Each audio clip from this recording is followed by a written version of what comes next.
Ser honesto, ser honesto, ser honesto. Mostra abertamente ao mundo, se não o que tens de pior, ao menos algum traço pelo qual se possa deduzir o teu pior. Essa frase está no final do livro A Letra Escarlate, de Nathaniel Hawthorne, que foi o livro que mais recentemente eu reli juntamente com o Clube Veritas. A gente leu esse livro juntos e foi a minha segunda leitura. E eu queria aproveitar esse espaço com vocês para trazer alguns insights que me vieram nessa segunda leitura dessa obra tão incrível, tão profunda e cheia de camadas, que com certeza é um clássico da literatura que vale a pena ser lido e relido mais de uma vez. Antes de começar a falar o que eu pretendo, eu gostaria de dizer que nesse vídeo eu não vou me preocupar em me abster de spoilers. Vou explicar o porquê. Quem faz parte do Clube Veritas já sabe que a nossa visão sobre spoilers e clássicos, essas duas coisas juntas não existe muito, porque um clássico é um livro que você vai com certeza reler, e que o caminho ele é bem mais importante do que o elemento surpresa da história, muito embora algumas histórias tenham sim algum elemento surpresa. A prova disso é que eu li esse livro, eu sabia o final quando eu fui reler com o clube, né? E a segunda leitura, gente, foi sem comparações em relação à primeira. Porque a primeira leitura realmente é uma leitura para você se familiarizar com o enredo. Você só consegue realmente aprofundar-se em uma obra a partir da segunda leitura, da terceira leitura. E isso é super comum e compreensível.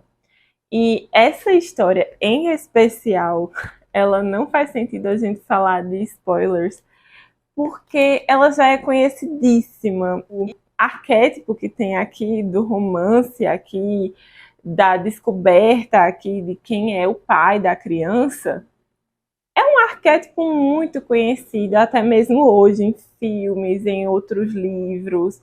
Então, não vai ser a coisa mais difícil do mundo você adivinhar quem é o pai da criança ilegítima de Hester Prynne, a moça que carrega uma letra escarlate de adúltera, porque traiu aí o seu marido, que estava ainda chegando nos navios com os imigrantes que estavam chegando aí na Nova Inglaterra.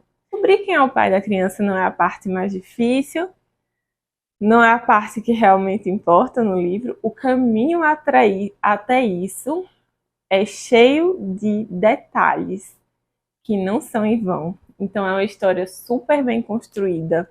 Nos títulos dos capítulos, logo que se você abrir o sumário, você já vai ter um bocado de spoiler. Por quê? Os títulos dos sumários contêm pistas e chaves de leitura para você ler esse livro da forma que o autor intencionava que você lesse. Então, dito isso, feito esse disclaimer, pode avançar no vídeo se você concorda com isso e não se importa em saber spoilers, porque o que eu vou falar sobre o livro aqui é sobre o final do livro. E eu vou dar aqui uma palhinha para vocês do que a gente conversou na parte 2 da nossa última reunião de conclusão, que são observações assim incríveis que provam que A Letra Escarlate é sim um clássico cristão. O Leland Hyken, que é um estudioso cristão universitário que estuda sobre literatura clássica de uma perspectiva cristã, ele vai falar que esse livro contém aqui a personificação de dois tipos de pessoas em dois personagens muito interessantes. A Hester Prynne começa como a protagonista dessa história. Então, a moça presa ali no cadafalso, com a letra escarlate em seu peito, simbolizando o seu pecado e crime, e carregando um bebezinho ali no seu colo, simboliza aquela mulher pecadora. Só que mais pra frente, à medida que a história se desenrola, você vai percebendo que Hester Prynne é mais que isso. Hester Prynne é a personificação do romantismo. Ela realmente surgiu nessa época que o romantismo estava borbulhando. Então nós temos aí em Hester uma personagem extremamente apaixonada idealista, com pensamentos também muito intimistas e autocentrados do ponto de vista literário da coisa. Leland Hyken vai trazer vários argumentos para defender essa posição, que Hester Prynne, ela é, sim, a personificação do romantismo. Isso é interessante porque eu não tinha percebido isso na primeira leitura, até porque Hester Prynne tem muitos pontos bons, ela é uma personagem muito forte, ela é uma mulher forte, uma mulher corajosa, ela tem ali a prática de boas obras, então ela se torna ali meio que excluída da sociedade, mas ela não deixa de ajudar os outros, ela vai ajudar na surdina da noite, então assim, é realmente uma personagem admirável. E o Hawthorne, ele é muito perspicaz, porque ele faz você ficar, assim, muito admirado com a personagem, para depois, para quem entendeu, né, o fim da história, meio que não exatamente puxar o tapete, mas você ficar assim, poxa, ela é isso. Ela é isso aí, ela é uma personagem romântica. Enquanto na primeira leitura eu tendia a ver o cristianismo em Hester e, enfim, o pastor Dimmesdale, aqui está o spoiler, o grande spoiler que todo mundo sabe. O pastor Dimmesdale é o pai da criança, ele foi o amante de Hester Prynne, ele guarda esse segredo por 7 anos. E aqui é que está a coisa que a gente mais discutiu na nossa última reunião. A gente estava conversando sobre como o Dimmesdale é um homem fraco e que, apesar de ter tantos elementos cristãos nele, nesse personagem, a gente fica meio decepcionada com a fraqueza de caráter dele. Ele é um personagem extremamente covarde e fraco, porque ele leva 7 anos para tomar coragem e confessar publicamente o seu pecado. Ele deixa a sua parceira de crime sofrer todas as consequências sozinhas, inclusive sem assumir a criança, que é a sua filha, que é carne da sua carne. E as consequências disso para a pequena Pearl, que é a criança, é realmente uma desconexão do mundo visível, né? Como se ela fosse a menina fada. Quem lê o livro vai lembrar dessas descrições meio etéreas da Pearl.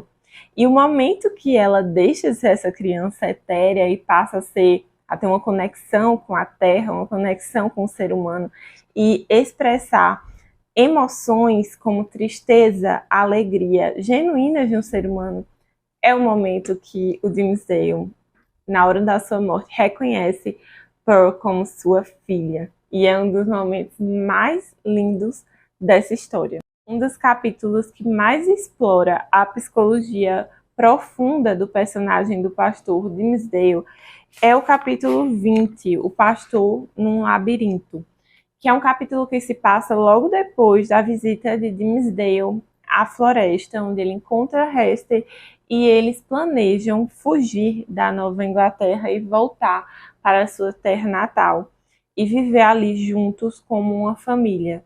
O Dimmesdale, nesse momento, já está com uma doença que não sabemos que doença é, mas ele está muito doente, ele está caquético, ele está pálido.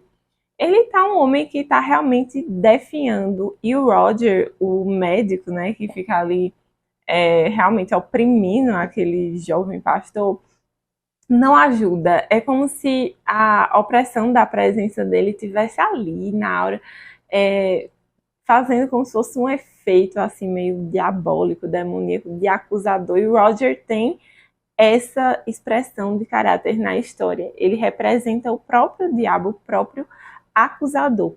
É tanto que no momento que Dimmesdale está indo para o cadafalso, finalmente confessar diante de todos o seu pecado, a tentação dele, feita pelo Roger, não é sobre ele confessar, mas ele não confessar. O Roger, ele não quer que Dimmesdale confesse o pecado dele, porque ele sabe que guardar a culpa vai ser muito pior para o pastor do que confessar essa culpa e tirar esse peso das costas, porque o pecado escondido, ele é muito pior do que a infâmia, a ignomínia daquele pecado exposto diante de todos, porque a gente sabe que Satanás se aproveita desses pecados escondidos.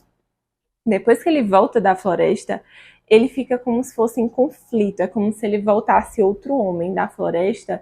E aqui nesse capítulo sobre o pastor no labirinto, a gente vê essa luta, essa tensão entre a carne e o espírito de maneira muito clara, quando ele fala sobre o planejamento da fuga dele, e ao mesmo tempo ele está pensando no sermão que ele vai dar, porque é o dia o dia do sermão da eleição. Então, é um dia muito importante, vai ter muitos visitantes, e ele vai dar aquele último sermão. E aí ele pensa que pelo menos as pessoas não vão achar que ele faltou com os deveres dele ali na colônia. E o próprio narrador faz um comentário sobre isso, né? Ele fala: é triste de fato que uma personalidade tão profunda e agudamente introspectiva como a do pobre pastor precisasse se enganar assim miseravelmente. Temos coisas ruins e podemos vir a ter mais a dizer sobre ele, mas nenhuma, pensamos, fraqueza pior do que essa. Nenhuma evidência, ao mesmo tempo tão sutil e tão irrefutável, de uma insidiosa doença que havia tanto tempo passara a corroer a própria substância do seu caráter.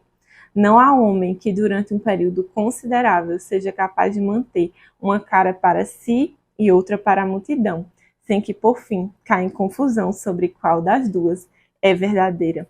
Esse conflito do Dimmesdale é revelado nesse momento que ele vai para a floresta, ele finalmente tem aquele momento com Hester, ele se revela e meio que tira aquela carga sobre os ombros, e é esse o começo, né? E até uma discussão do nosso clube foi em que momento foi que Dimmesdale decidiu confessar o seu pecado.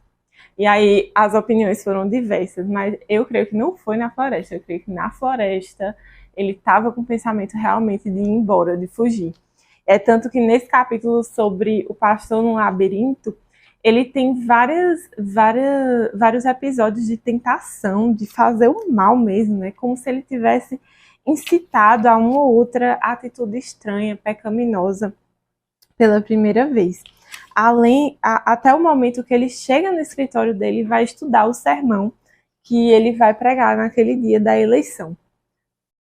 O Nathaniel Hawthorne não esconde no início do capítulo a revelação da letra escarlate. Apesar de não ter acontecido ainda, ele não esconde para a gente o que vai acontecer. Ele diz que é naquele capítulo que a letra escarlate vai ser revelada e que o pastor vai revelar o seu segredo. E a sua própria letra escarlate, que estava ali fincada na sua carne em forma de um símbolo que não sabemos o que é, mas que a história conta que ele tirou ali aquelas vestes clericais e mostrou algo no peito que horrorizou toda a multidão. E o narrador deixa aí a nossa imaginação livre para pensar o que quiser sobre essa passagem. E é aqui que nós vemos, nesse capítulo, a diferença entre Hester Prynne e Dimmesdale.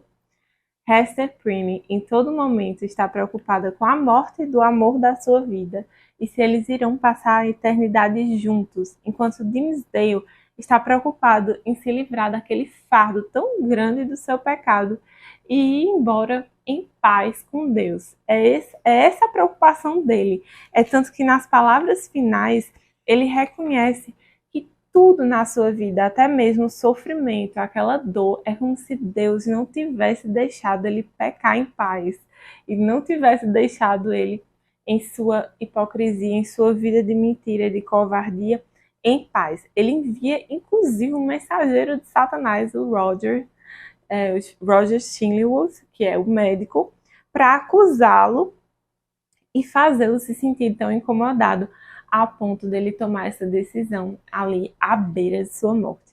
É lamentável, e isso o próprio Dimmesdale fala, que isso tenha demorado 7 anos e que seja no momento da sua morte e que a iminência de morte tenha sido aparentemente um dos motivos, isso ao meu ver, que tenham levado ele a essa confissão pública do seu pecado. Porém, o que importa aqui, e a mensagem que eu creio que o livro traz, é que cristãos fracos também recebem misericórdia. E isso é muito bonito de se pensar, porque o Dimmesdale é um cristão extremamente fraco, extremamente covarde, mas a pequena fé dele, do tamanho de um grãozinho de mostarda, é suficiente para salvá-lo, porque a salvação não depende dele, não depende das obras dele. Muito embora aparentemente ele tivesse ali uma vida de piedade, a gente sabe que o pecado é uma coisa que incomoda ele profundamente, porque o pecado existe. E ele mesmo fala de que Deus é justo e nenhum pecador passa impune diante de Deus. O próprio Dimmesdale, em seu discurso final, ele fala isso para o povo, que Deus é justo juiz. E ele mostra o seu peito ali inflamado com aquelas chagas para mostrar ao público que Deus julga pecadores. Mas em suas palavras finais, o Dimmesdale também nos lembra que Deus é muito misericordioso. Ele fala assim para Hester: a lei que transgredimos, o pecado tão espantosamente revelado aqui, deixa que apenas essas duas coisas permaneçam em teu pensamento. Nesse momento, o Hester está pensando em passar a eternidade com Dimmesdale. Essa é a preocupação dela, porque lembremos, ela é a romântica, ela é apaixonada, ela é o romantismo encarnado. Então, essa é a preocupação dela. E aí Dimmesdale muda a visão dela e diz: calma, Hester, vamos mudar aqui a sua visão. Lembre o que realmente importa aqui. A gente transgrediu a lei de Deus e eu estou recebendo misericórdia mesmo assim. Então, foque nisso. E aí ele fala: temos sim que nos esqueçamos de nosso Deus, e ao violarmos a reverência de cada um em relação à alma do outro, torne-se vã a esperança de que nos reuniremos além da vida, num reencontro duradouro e puro. Deus sabe o que faz. Ele é piedoso. Provou sua misericórdia acima de tudo nas minhas aflições. Ao proporcionar-me essa chama torturante que me queima o peito, ao enviar esse velho sombrio e terrível para que mantivesse a tortura sempre a ferro e fogo, ao trazer-me aqui para morrer de forma tão ignominiosa diante do povo, se me faltasse alguma dessas agonias, estaria perdido para sempre. Louvado seja o seu nome, seja feita a sua vontade. Adeus. Aqui o Dimmesdale traz para a gente uma pura confissão de fé na providência divina de Deus e na bondade de Deus em seu caráter misericordioso e justo. Ele não deixa de enfatizar a justiça de Deus, que os puritanos verdadeiros sempre enfatizaram, mas ele também não deixa de enfatizar a misericórdia de Deus e a bondade de Deus, inclusive reconhecendo que tudo que aconteceu na vida dele, até mesmo o velho malvado que ficava ali oprimindo ele, acusando ele, envenenando ele provavelmente, há discussões, até isso foi enviado das mãos paternais de Deus, como diz o Catecismo de Heidelberg sobre a providência do Deus Criador. E conversando com o pessoal do clube, eu lembrei sobre essa questão da fraqueza de Dimmesdale e o fato que, mesmo ele sendo um cristão fraco, ele ainda é um cristão. Eu lembrei muito do personagem fraco de fé, descrito em A Peregrina, de John Bunyan, que é a segunda parte da obra O Peregrino. Esse fraco de fé é um personagem, assim, muito emocionante de se ler, porque a gente se vê muito nele. Ele realmente tem uma fé muito fraca, ele reconhece isso. E Deus é tão misericordioso com o fraco de fé, e ele até anda com uma muleta para ajudar ele de tão fraquinho que ele é. Deus é tão misericordioso que ele é o primeiro a entrar na cidade celestial, porque Deus sabe que ele não aguentaria as provações muito tempo além disso. E talvez Dimmesdale seja um lembrete disso, né? Deus o leva ali no cadafalso, o leva de volta a tempo dele confessar seu pecado publicamente, então morrer ali em paz, perdoado e com frutos de arrependimento verdadeiros, mas não deixa ele ali muito tempo vivo para que ele não fique tão em dúvida sobre fazer aquilo que ele sabia que era a atitude certa durante 7 anos. Ele tinha certeza que essa era a atitude certa, mas ele não teve a coragem de enfrentar o povo durante todo esse tempo, até que a morte fosse muito próxima para que ele tomasse essa coragem. E Deus entende isso, Deus entende nossas fraquezas. Claro que Dimmesdale não é um exemplo de caráter, assim como Davi, apesar da sua honestidade, ele não é um exemplo nos seus erros, né? Então, e eu sempre lembro de Davi quando eu leio a letra escarlate, devido ao pecado escondido, Salmo 51, Salmo 32, que fala sobre o pecado escondido adoecer os ossos, e é isso que aconteceu com o reverendo Dinsdale, né? Ele realmente adoece mais ainda devido ao seu pecado escondido. Mas Davi é um exemplo na questão da honestidade. E Dinsdale também é um exemplo na questão da honestidade e do amor à glória de Deus acima de tudo, até mesmo no fim das contas, o amor a Deus pela graça de Deus. E ele diz, é puramente a graça de Deus que faz ele tomar a coragem de subir no cadafalso. Mas essa graça, ela opera a ponto de tornar esse amor à glória de Deus maior que o temor dos homens e maior do que as paixões mundanas. Então, esse livro não tem como fugir, gente, da doutrina cristã que está aqui sendo pregada de maneira escancarada. Claro que a descrição aqui dos puritanos deixa, às vezes, muitos cristãos, principalmente de herança reformada, um pouquinho incomodados. A gente sente ali aquela coceirinha atrás da orelha ao ler o Hawthorne falando assim de maneira tão escancarada sobre alguns extremismos, né, que alguns puritanos tinham. E a gente quer achar que isso não era verdade. Gente, infelizmente, muita coisa era. A questão de usar a letra, a questão da lei e da disciplina eclesiástica ser uma coisa só, a ideia de estabelecer o céu na terra, na Nova Inglaterra, tudo isso nossos queridos pais peregrinos, e eu digo pais peregrinos porque eu sou reformada, então eu sou dessa herança, apesar de não ser americana, apesar de não ser diretamente desses puritanos ingleses, né? Mas todos nós que somos cristãos, evangélicos, protestantes, a gente bebeu da teologia puritana, querendo ou não.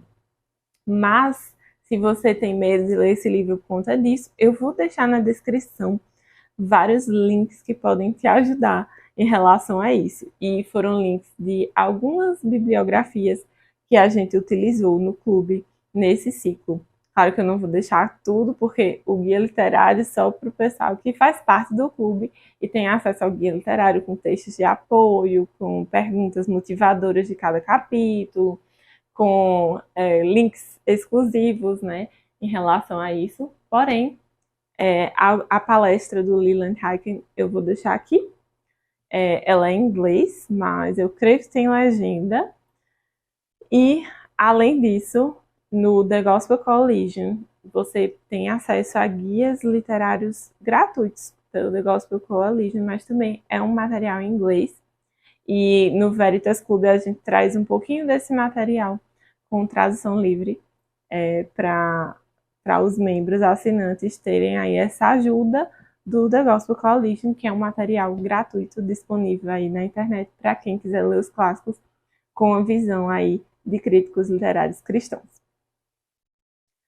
É isso aí, gente. Se você gostou desse vídeo, não esqueçam de curtir, compartilhar, me marcar no Instagram para que eu possa repostar aí e esse vídeo chegar a bastante gente que já ouviu falar da Letra Escarlate, mas não tinha visto esse livro como uma obra literária extremamente cristã e com o evangelho e o triunfo da graça aí no enredo de forma tão clara.